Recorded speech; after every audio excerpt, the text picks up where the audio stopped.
Sup, compassionate people? Welcome to Vegan News. Let's get right to it. Patagonia Clothing Company admits that there is an issue with their clothing and plastic microfibers. Chelsea Rockman, a scientist for the University of California, did a peer-reviewed study. She says, and I quote, "These fibers are a bit longer and they are loopy and they can get caught in the digestive tract of the stomach. They can cause an animal to starve or stop eating, or it can actually loop around the organs. So you could say a whale with a big rope isn't that different from a plankton with a small microplastic fiber stuck inside of them." Patagonia conducted their own studies with wash cycles and new versus old clothing. They found that the newer the clothing of their micro fleece, the more it did not shed. The older the clothing, the more it shed by quite a substantial amount. They also found that top-loading washers created more of the microfibers than side-loading washers, and that using a dryer created more of the fibers as well, as opposed to air drying outside.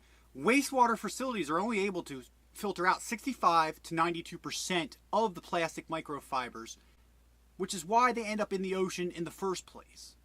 While Patagonia admits that there is an issue, they are saying, and I quote, "Further research is needed to understand the extent to which synthetic microfibers in the ocean harm the ecosystem."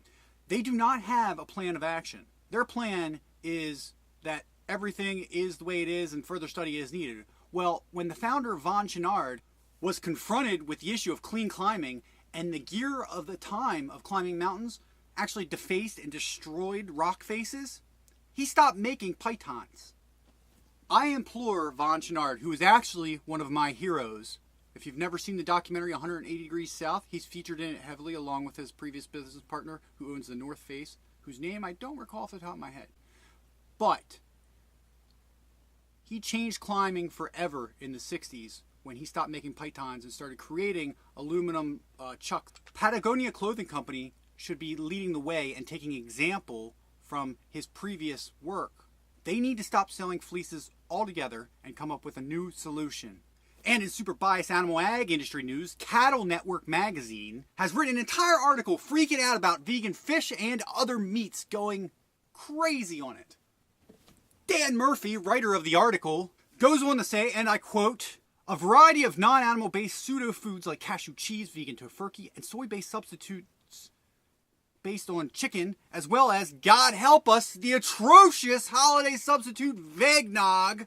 Brace yourself for the latest food category being marketed to legions of so-called health-conscious veggie wannabes." Murphy goes on to say that these vegan foods are not environmentally friendly because they use plastic packaging, are expensive, and are not nutritious. Cattle Network magazine used similar tactics back in August when they wrote an article about vegan lobster and vegan butter. Links will be down below, as always, to all of our news stories, especially this one. We'll have 3 separate articles, including the one about back in August. Mr. Murphy, I implore you to do a little bit more research. I know you're wrapped up and your entire living is, shall we say, shilly? Is that a word?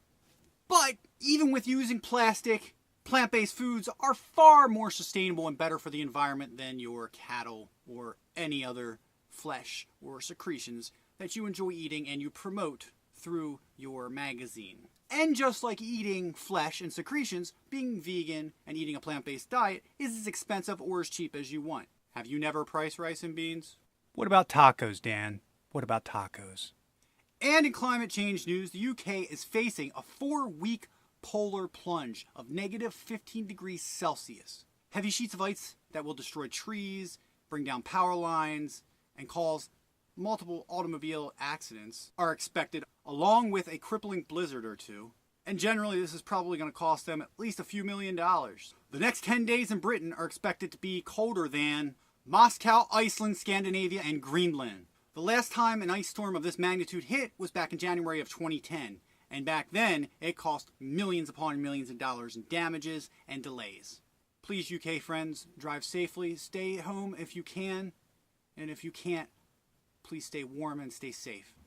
And our final vegan news story of the day is that British banknotes now contain animal fat. The fat is derived from tallow. It doesn't say, and I wasn't able to find information as to whether or not it was beef tallow or what animal it comes from exactly, but it's tallow nonetheless. This is not only an issue for vegans, this is also a religious issue. Hindus, Sikhs, Jains, and Muslims are all being persecuted with the use of animal products in these banknotes.